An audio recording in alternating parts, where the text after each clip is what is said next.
This is Mile High. We have to do it better in order to move people along.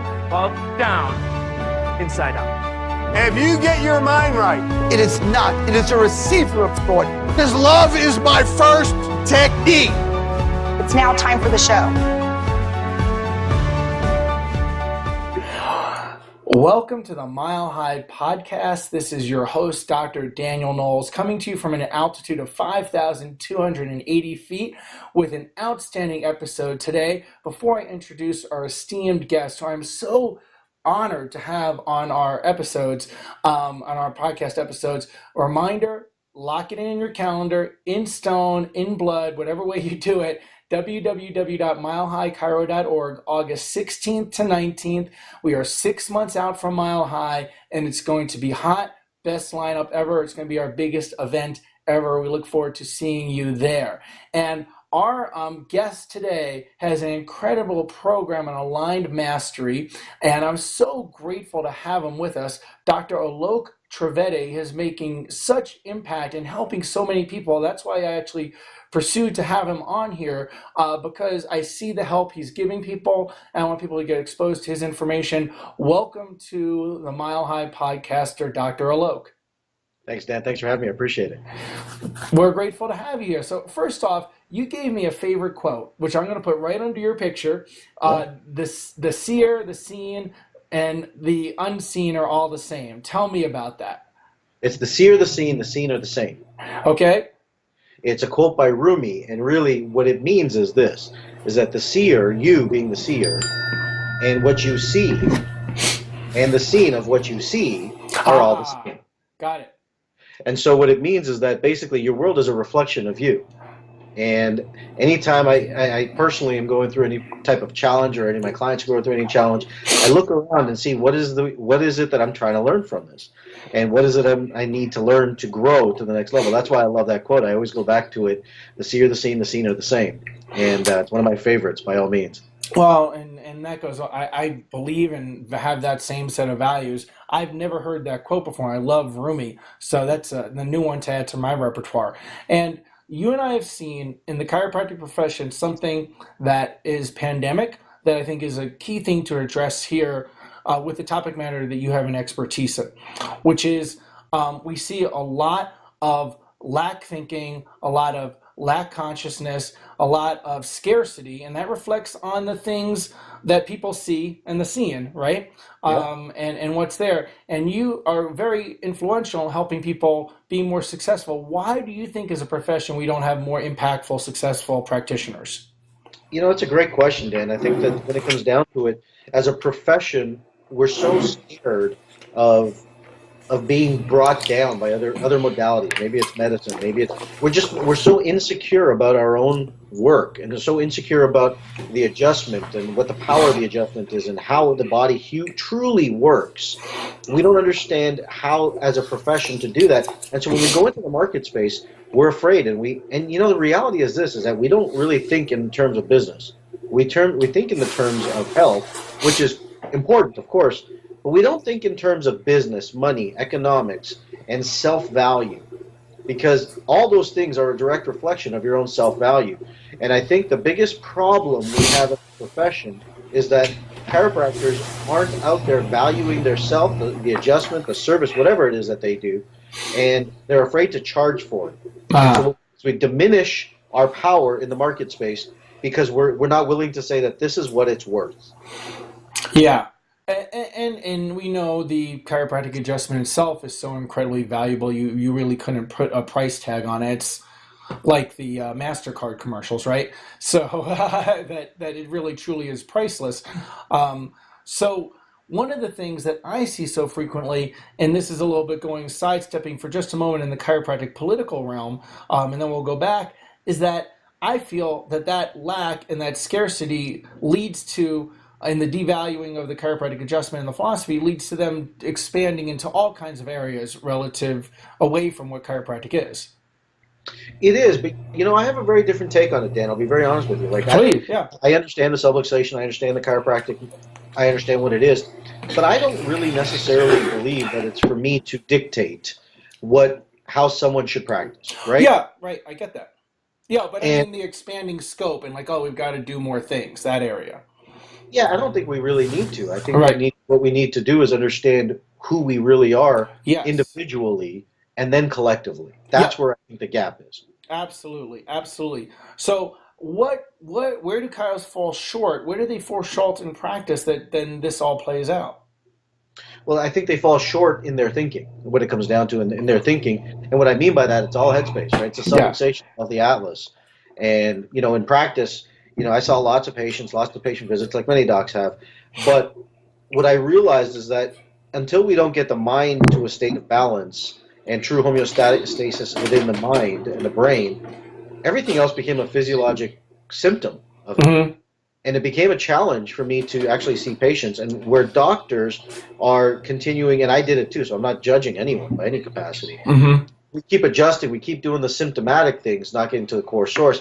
And doctors in their own life aren't looking at the subluxations that are sitting within their own life, whether it be with their family, their money, their business, their social relationships, their kids. And all these things impact holistically on the psyche of what's going on. And until we don't clear that, that translates itself into the business and then into the physiology.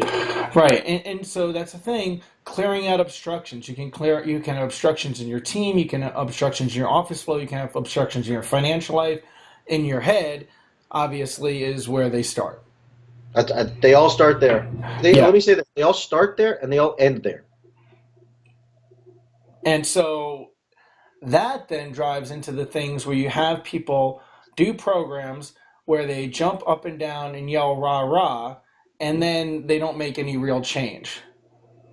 Well, there's a difference, right? Motivation is working in the lower states of the brain, and you know this, and I know this as well. The lower motivation is rah rah. It's lower states of the brain. It's the animal nature in us. It's not really the true higher self, Right. which BJ and DD talked about, and BJ especially talked about, is in the higher sources of the brain and where your true self comes from. But that's going to last 3-4 days, and you're going to go back, you're going to feel elated, and you're going to end up manic and become depressed afterwards. But if you really are aligned and congruent to who you are inside of your practice, inside of your world, inside of your life, then success is something that follows you. I wrote the book called Chasing Success, and the reason I wrote it, someone told me recently that said, success chases me. And I said, that is the greatest delusion that there is.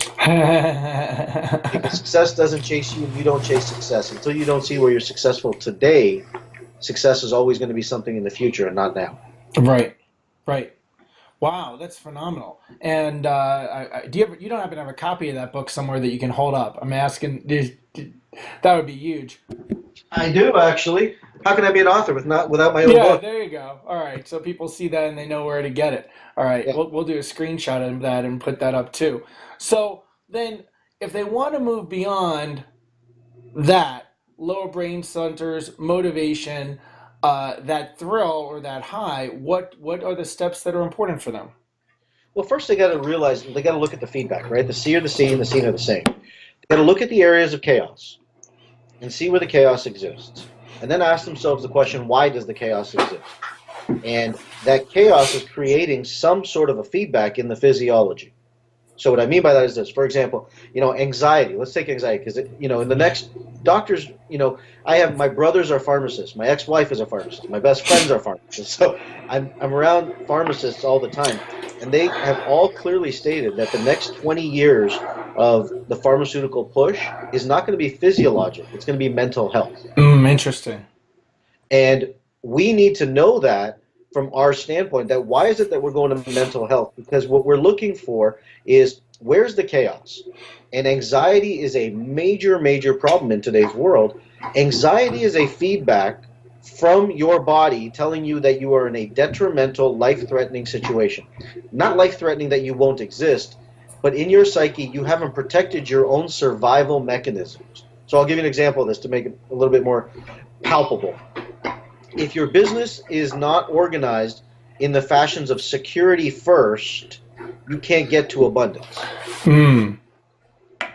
If security isn't put in place where you're protecting yourself if any contingency happens, then the contingency will happen to wake you up from saying that this is a sympathetic dominant crazy chaos symptomatic state to make sure you put in the mechanisms of protection. Because all anxiety is about is self-survival. So look at the orders of chaos that are in your life. Ask yourselves the questions: what is the purpose of this chaos? What is it teaching me? And what action steps can I do to remedy this chaos? And if you list it out and then put those action steps in place, the anxiety dissipates. And, that's something that we talk about. Many people know I do network spinal analysis, so much in that world and reorganizational healing about people being in a bioenergetic area, which is survival. And then one step over about next step in the development is an emotional area. But then after emotional is lower mental and then upper mental. But they can cycle around that bioenergetic survival, that emotional responses, and the lower mental chatter and not actually get to the higher thought processes. That's correct. They will sit in the revolution of emotion, and and I'll say it just a little bit differently. They'll sit in the revolutions of emotions rather than the evolution of their higher mental brain. Right. Because those emotions imbalanced will create chaos. Yep. And then they'll have chaos in life. And we see that in healthcare. We see that in our patients. When they come in, they want, a quick fix. A lot of it is not just the symptoms that are there, but they haven't been able to see this as a growth area for change, which is one of the great gifts of chiropractic, is help people see that in many cases. I love the idea. I say this to many doctors sometimes when I do webinars and educational platforms. But I say, you want everything to be good, and you want it to be positive. You want it to be, successful and only successful. Mm-hmm. It's like asking your body to function with only the parasympathetic nervous system. Right. It's delusional. You need the sympathetic just as much as you need the feedback of the challenge in order for you to grow. Right. One without the other is not real. And so those who are searching for feelings of happiness are deluded into creating chaos and failure in their life in that area. And is this some of why you wrote that book? Is this some of the material that you cover in that book? The book is really different, Dan. It's a fictional tale. It's about life and going through the evolutions of life. It's not content. There's a lot of content in there, but it's told through a story of an individual going through life and evolving through the challenges, the ups and downs, then to see the order out of the disorder and create really who his aligned purpose and his aligned self is. Yeah. Well, that's a great way because people learn in stories, they learn in parables. We've seen that in the great teachers throughout the ages, so it's a great way for any book to get things across. One of my favorite authors, Paulo Coelho, does that over and over again with all of his books. They're always fictional to share a message that you can learn, which is one of the reasons why I love that. And I've got to grab a copy of your book now because it's got to get to the top of my list. So how does one then develop money consciousness, and how would you define money consciousness? Money is the greatest. I always say that there's two delusions in our human evolution. One is sex, which we're not talking about. Second, we'll talk about money, right? But money is the greatest delusions that we have because we think that money is only positive, but there's so many facets to money. Mm-hmm. Understand, and so many emotions. Warren Buffett and every great financial master has said that money is strategic and logical, but when we put emotions to it, we screw it up. Yep. And that's not new. That's been around for hundreds of years and thousands of years. But the idea, for example, if you have a negative association towards money at any capacity, it's going to bring you down. I'll give you an example. I was talking to a doctor yesterday, and for 20 years he's been in practice. Unfortunately, never been able to put two nickels together, enough to pay his overhead, but not enough to really get ahead in life. And I see this all the time, Dan, and you do too, I'm sure, is that doctors, when they don't adapt the money organization, money consciousness, they create the chaos of stability and security, but not abundance. Right. And there's wealth, there's debt, there's credit, there's all these, there's investing, there's loaning. There's so many facets to money and the consciousness to understand that we've never been taught that. Right. And truthfully, I wasn't taught that either. I had to go figure it out, learn it, and go through my own trials and tribulations to understand it.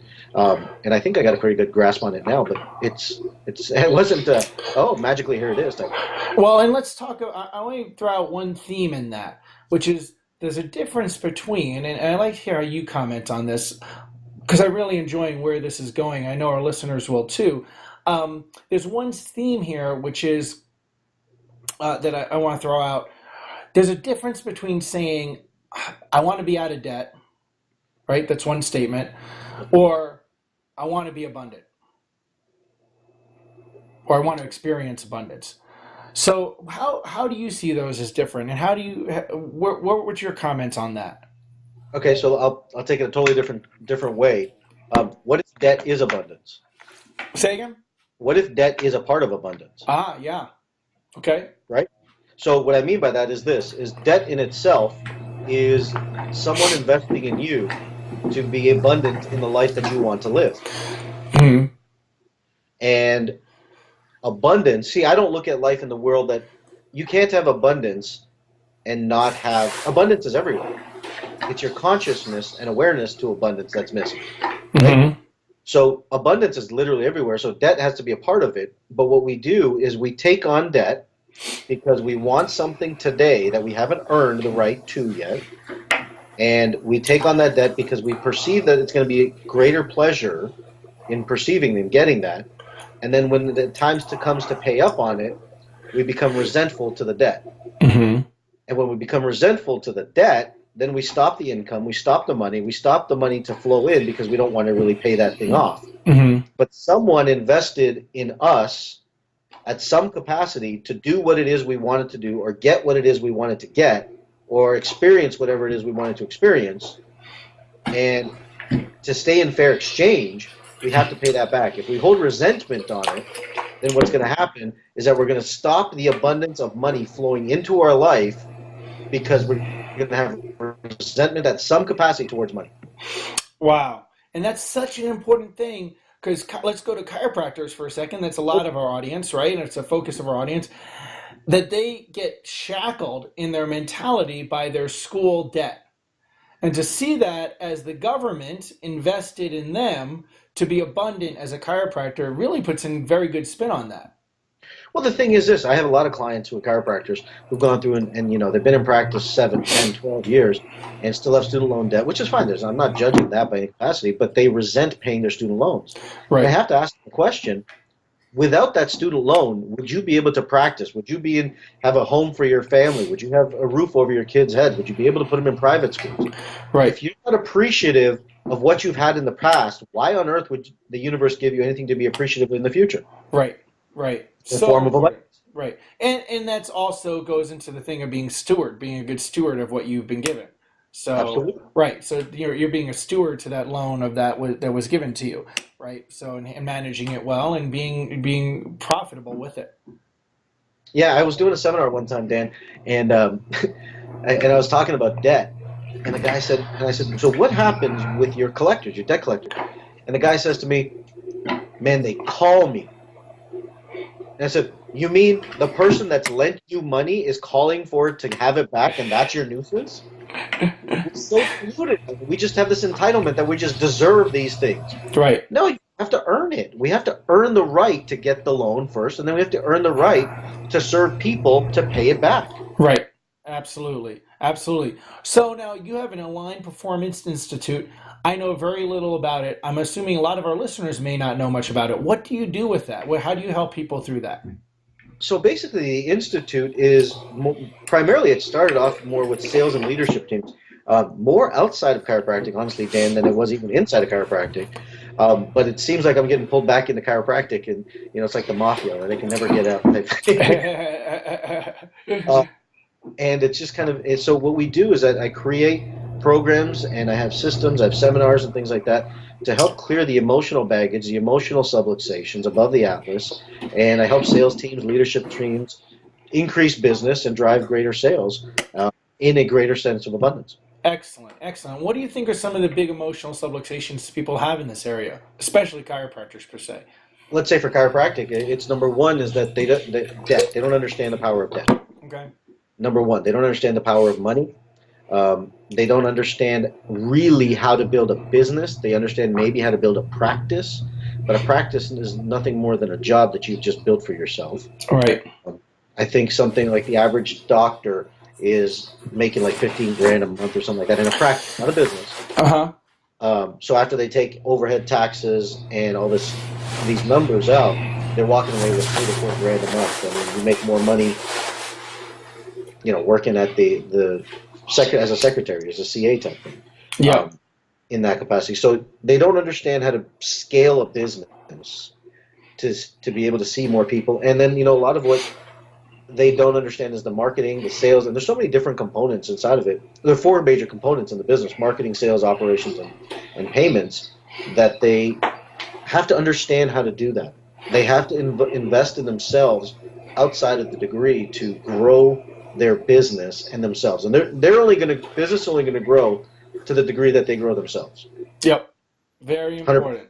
And that's the thing I often tell people that I work with, to put yourself in a growth environment, like commit to a growth plan for yourself. And most people don't do that. They'll think about a growth plan for their office, right? That's different than a growth plan for themselves. Well, Dan, it's interesting. Over the years, I've calculated, I have records of this, and I've spent $600,000 in putting knowledge into my brain. That's a lot. There you go. Yeah. Like this year alone, I have $110,000 invested in my personal growth.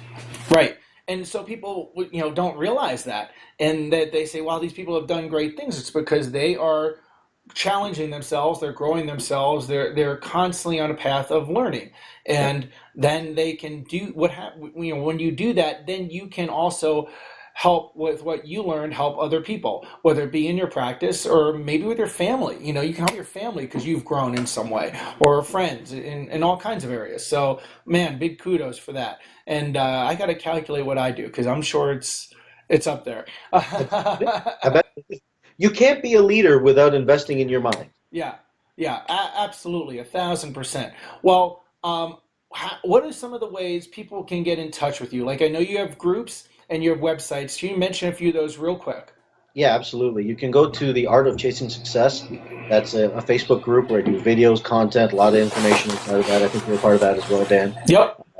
And I try to get on there once a week, at least do a good half-hour, 45-minute video of content, educational stuff. If you want to schedule a call with me or directly to kind of understand your business, your life, you can go to alignedmastery.com. And they'll give you just schedule a time to speak with me. And I think I don't have the link to it, but there's a webinar it's in the Art of Chasing Success group. If people want to understand the webinar and watch about an hour content of the webinar, they can watch that too. That's inside the group as well. Well, we'll do a couple things when we create this post on iTunes, because people will be listening to this on iTunes and YouTube and everywhere. And I highly recommend people. I mean, we put real content out in these episodes, and the people subscribe to it. I'll put in the text the link to that webinar, and I'll put the link for everything you just mentioned so people can access it real easily. So if you're driving and listening to this, don't cause any subluxations. Okay, you will get it. You'll have the link there, and you can click it when you're not driving, because a lot of people that listen to the podcast driving. So is there anything else that you'd like to share with our audience? Man, I think, at the end of the day, I love what you guys are doing at the Mile High Movement. I love what you guys are about. I've been a fan of Donnie for many years and the work that he's done. I love what he teaches. It's just brilliant stuff. And I think, with what you're creating, Dan, it's needed in chiropractic. And I really tip my hat to you and those guys who are really stepping up in the political sense and creating the seminars and the gatherings. It's not necessarily my forte.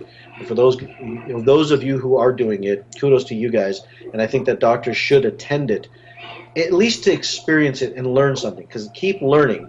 Get environments where you can learn from other people, because that's going to help you grow your life.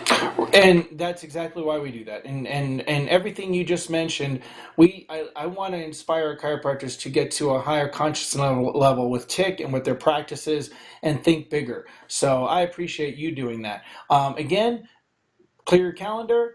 be at Mile High August 16th to 19th. If you have not grabbed your tickets yet, you want to do so. Those prices will rise. www.milehighchiro.org. If you enjoy these podcasts, which I know you do, then make sure you subscribe. And we look forward to getting more information with Alok Trivedi with a number of other programs. So thank you so much, and thank you for your time. Thanks, Dan. I appreciate you. Like our page on Facebook, www.facebook.com/Mile High Chiro.